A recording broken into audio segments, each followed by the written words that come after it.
গরমের সময় এরকম একটা যদি টক থাকে না, দুপুরবেলা একদম জমে যাবে। তার জন্য কি করতে হবে, এই যে আজকের বিউলির ডাল দিয়ে টক বানাবো। গুড মর্নিং জয়নিতাই, সুপ্রভাত বন্ধুরা। সকাল সকাল আবারও একটা নতুন রেসিপি নিয়ে হাজির হয়ে গেছি। এই যে বিউলির ডাল, এটাকে পরিষ্কার করে জলে ধুয়ে এটাকে কিছু সময়ের জন্য ভিজিয়ে দেব। তারপরে এটাকে বেটে বড়া করে এটারই টক বানাবো। তোমরা তো অনেক কিছু খেয়েছো ডাল, একবার বড়ার টক খেয়ে দেখো না। আর এদিকে সবজি দেবো বলে মিষ্টি কুমড়ো, রাঙা আলু আর একটা আলু নিয়েছি, ভেন্ডি, টমেটো নিয়েছি। এইগুলো দিয়েই বড়া দিয়ে একটা নিরামিষ আম টক বানাবো। গরমের সময় এরকম একটা টক যদি থাকে না পাতে, তাহলে নিমিষের মধ্যে ভাত শেষ হয়ে যাবে। চলো এগুলোকে আগে পরিষ্কার করে নিই। ততক্ষণে দেখো ডালটা আমার একদম ভিজে ফুলে উঠেছে। এবারে ভালো করে পরিষ্কার করে ধুয়ে এই যে মিক্সি জারটা একটা নিলাম, এর মধ্যে সমস্ত ডালগুলো দিয়ে দেবো। বিউলির ডাল দিয়েই দারুণভাবে এটাকে পেস্ট করে নেবো। বিউলির ডাল বাটতে কিন্তু একটু কষ্ট হয়, কারণ একটু জল দিয়ে বাটতে হয়। সুন্দর করে একদম মিহি পেস্ট করব। আর দুটো শুকনো লঙ্কা দিয়েছি, যেহেতু টক করবো আর কিছুই তো দেবো না।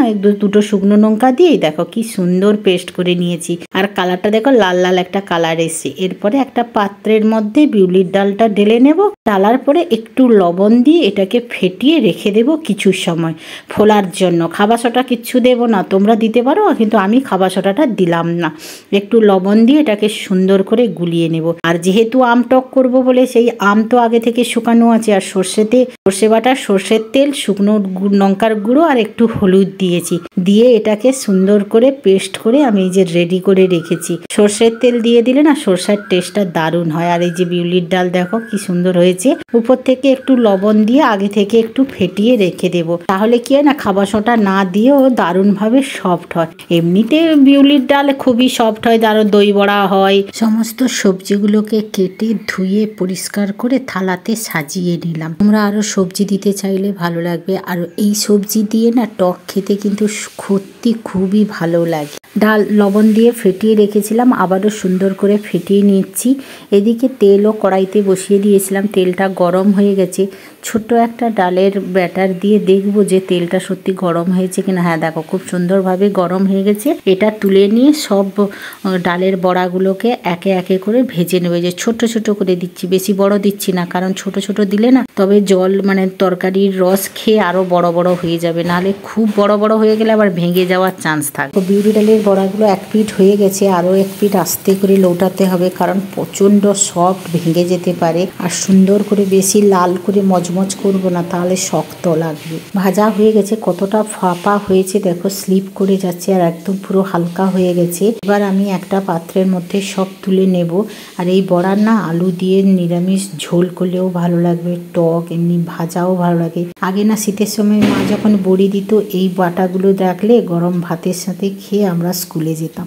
আমার তো দারুণ লাগে। একে একে সব ডালের বড়াগুলো আমার ভাজা হয়ে গেছে, এই যে তুলেও নিয়েছি।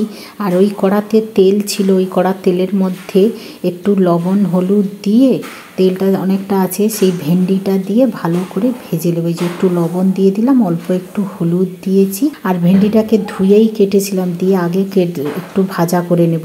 কেন বলো তো, ভেন্ডিটা তো একটু লাল লাল করে, এটাকে আগে সবসময় ভেজে নিতে হয়। আর আমসি টক বা তেঁতুল টক, লেবু টকে ভেন্ডি যদি আগে ভেজে না দেওয়া যায়, তাহলে কিন্তু সর্ষে আবার ফাটা ফাটা হয়ে যাবে।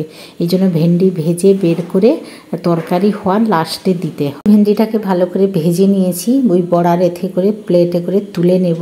তরকারি হওয়ার একটু পরেই দিয়ে দেবো ওই ভেন্ডিগুলো। ভেন্ডিটাকে তুলে নিয়েছি। এবারে ওই তেলের মধ্যে দুটো চারটে শুকনো লঙ্কা ফাটিয়ে এর মধ্যেই দিয়ে দিলাম। লঙ্কাটা একটু কালো হয়ে আসবে, তারপরে একটু বেশি করে 5 ফোড়ন দিয়ে দেবো। লঙ্কাটা একটু জাস্ট ভাজা ভাজা হবে। টকের লঙ্কা না একটু কালো কালো হলে সেই টকের স্বাদও দারুণ হয়। এর মধ্যে দিয়ে দেবো আমি বেশি করে একটু 5 ফোড়ন। 5 ফোড়নটা জাস্ট ভালো করে ভাজা হবে। যে বাকি সবজিগুলো আছে না, সেগুলো দিয়ে দেব।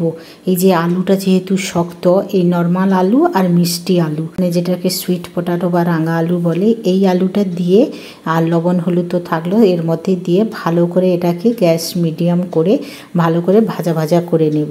তাতে অনেকটা সেদ্ধ হয়ে যাবে। আর কুমড়ো তো এমনিতেই খুবই নরম, তাড়াতাড়ি সেদ্ধ হয়ে যাবে। কুমড়োটা একদম লাস্টে দেব। দুটো আলু ভালোভাবে ভাজা হয়ে গেছে। আর ওই মাঝখানে একটু ফাঁকা করে টমাটোমটা দেবো। তোমরা এগুলো সেদ্ধ করে হালকা দিতে পারো, তাহলে তাড়াতাড়ি তরকারিটা হয়ে যাবে। আমি আলাদাভাবে আর এটাকে তুললাম না, ওর মাঝখানে যে টমেটো দুটো কুটিয়ে রেখেছিলাম সেইটা দিয়ে রেখে দিলাম। একটু চাপা দিয়ে টমেটোটা নরম হয়ে আসলে তখন দেব কুমড়োগুলো। টমেটোটা কতটা নরম হয়ে গেছে যে ঘাঁটা ঘাঁটা করে দিলাম। এরপরে সব মিশিয়ে যে কুমড়োর টুকরোগুলো দিয়ে দিলাম। আর এই কুমড়োটা এত মিষ্টি তো, যার জন্য টক খেতে আমার খুব ভালো লাগছে। আর কুমড়োর ঘন্টও ভালো লাগে, কুমড়োর তরকারি মানে আমাদের খুবই ভালো লাগে নিরামিষ। এবার সব টমেটো আর সব সবজি একটু ভালো করে এটাকে কষিয়ে নেব, যাতে কুমড়োটাও একটু ভালোভাবে নরম হয়ে যায়। কুমড়ো নরম হতে বেশি সময় লাগবে না, জল দিয়ে দুপাটা ফুটলেই কুমড়ো নরম হয়ে যাবে। এই জন্য একটু বড় বড় করে কুমড়ো করেছি, যাতে মানে তরকারি হওয়া পর্যন্ত যেন কুমড়োগুলো না ঘেঁটে যায়। আর ওদিকে আলু আর মিষ্টি আলুগুলোও ভালোভাবে সেদ্ধ হয়ে গেছে অনেকটা। সমস্ত সবজিটা আমার কষানো হয়ে গেছে, কুমড়োটাও কষানো হয়ে গেছে।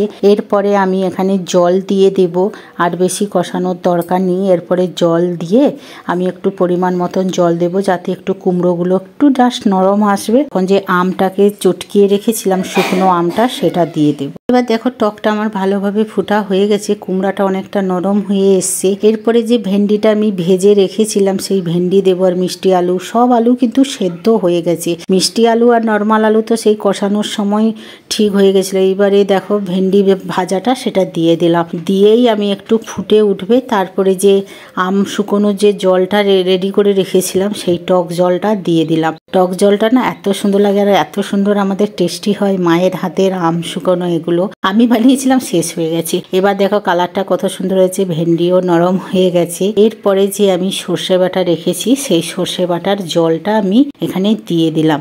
সর্ষে বাটা দিয়ে টক খেতে কিন্তু দারুণ লাগে। তোমরা এখানে অল্প সর্ষে অল্প পোস্ত বাটা দিতে পারো, কাজু বাটা দিতে পারো, তাতে কিন্তু আরো টেস্টি হয়। যেহেতু নিরামিষ টক তো সর্ষে আর কাজু বাটা দিলেও দারুণ লাগে। এরপরে বাটি ধোয়া জল আমি একটু পরিমাণ মতন দিয়ে দিলাম, কারণ এবার সর্ষেটা তো একটু ফুটবে। আমরা কিন্তু তেলে সর্ষে দেই না, আমার মা যেমন বানায় তেমনই আমি করি। আমরা সর্ষেটা সবসময় তরকারিতে দেই, সর্ষে তেলে দিয়ে কষালে কিন্তু একটু হালকা তিতকুটি ভাব আসে।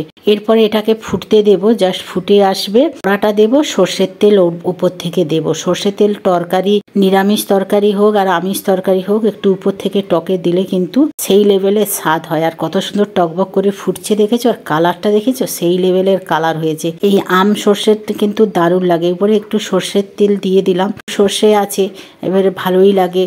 আর উপর থেকে দেখো টকবক করে ফুটা শুরু হয়ে গেছে, সেই টেস্টও মানে গন্ধও বেরিয়েছে। গরম ভাতে না জমে যাবে। আমরা যেহেতু মেদিনীপুরের লোক, আমাদের কিন্তু টকটাই চাই প্রত্যেক দিন। এরপরে যে সেই বড়াগুলো ভেজে রেখেছিলাম, বিউলি ডালের বড়া, সব দিয়ে দিলাম, কারণ টকের জল কিন্তু বড়া অনেকটা টেনে খেয়ে নেবে। তাই টকটা ফোটার শুরুর সাথে সাথে বড়াটা দিয়ে দিলাম। বড়া দিয়ে কিন্তু বেশি ফোটাবে না, তাহলে বড়া আরও নরম হয়ে যাবে, ভেঙে যাওয়ার চান্স থাকবে।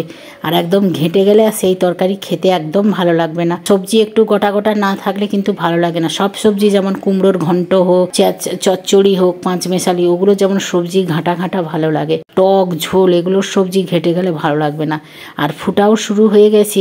এরপরে আমি আর ফুটাবো না, এবারে গ্যাসটাকে বন্ধ করে দেব। করে দিয়ে এখন গ্যাসটাকে বন্ধ করে দেবো। তারপরে দেখো তোমাদের একটু দেখাচ্ছি যে কতটা ফুলে গেছে। টক জল খেয়ে দেখো বিউলির বড়াগুলো একবারে গোলমোটল হয়ে গেছে আমার মতন। আর বেশি ওকে ফোটাবো না, তাহলে বড়াগুলো আরো নরম হয়ে যাবে, সফট হয়ে যাবে, তখন বাড়তে গেলে ভেঙে যাবে এবং রসাটাও অনেকটা শুকে যাবে পরবর্তীকালে আবার। এবার গ্যাসটাকে বন্ধ করে ঢাকনা দিয়ে কিছু সময় রেখে দেব। যখন একদম গরম ভাবটা কমে যাবে বা ঠান্ডা হয়ে আসবে, তখন আমি একটা পাত্রে ঢেলে নেবো। এবার দেখো ঢাকনাটা দিয়ে দিলাম। দেখো বিউলি ডালের সবজির টকটা আমি একটা পাত্রে ঢেলে নিয়েছি। কেমন হয়েছে কমেন্ট করে অবশ্যই জানাবে। গরম ভাতে কিন্তু জমে যাবে। আর এখন যা গরম পড়েছে, একটু টক হলে তবে খেতে পারা যাবে। আলু চোখা শুকনো লঙ্কা ভাজা দিয়ে কিন্তু দুপুরের ভাত একদম জমে যাবে।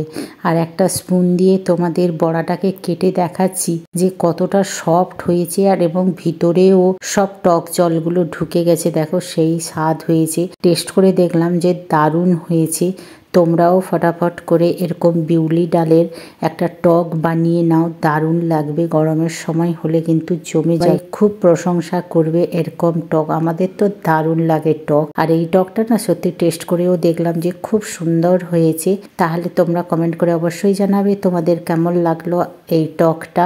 আজকের মতন তাহলে বিদায় নিলাম, আবার একটা নতুন ব্লগে বা নতুন রেসিপিতে দেখা হবে। গরমের সময় তোমরা সবাই ভালো থাকবে, সুস্থ থাকবে, প্রচুর পরিমাণে জল খাবে, জল ঢালা ভাত খাবে, ফ্রুট খাবে, রোদে বেরোলে ছাতা পাতা নিয়ে বেরোবে। আজকের বিদায় নিলাম, প্রেম সে বলো রাধে রাধে। আমি তো এই বাইরে প্রচন্ড রোদ আর গরম, আমি ভিতরে এরকম একটা সুন্দর টক দিয়ে গরম ভাতের সাথে জমিয়ে আনন্দ উপভোগ করি খাওয়া দাওয়া।